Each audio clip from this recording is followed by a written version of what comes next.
德溪对过去的臭水沟经过中央甲地方一连串的改善整治，成为市民介意亲近的新景点。这回市府水利局延续1年期水环改善有成以后，再次争取全国水环境改善的前瞻计划，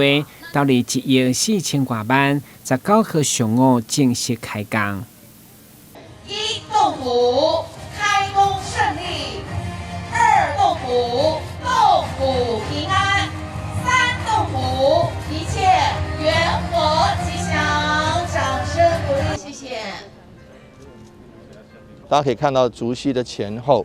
的确是有蛮大的影响。不管在景观，不管在造型，不管在水质，不管在民众的可亲近度，也都有大幅的增加。但是终究还是时有不足的地方，因为它的污水处理量只有它的污水量的大概1半，那甚至只有40%，因此亟待2期的工程来做好，才能够这个尽善尽美。因此呢，我们真的感谢营建署的帮忙，能够补助经费，配合我们市府的这个配合款。那也感谢议会在配合款方面全力支持，那让这个工程能够希望如期如职完工。这摆工程主要是德溪桥到金汤桥400公尺护花加水性实物的保养。水利局长表示，德溪改造嘛是公部门加民间团体协力推动的计划，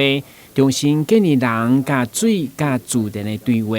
台南新闻管及何超邦采访报道。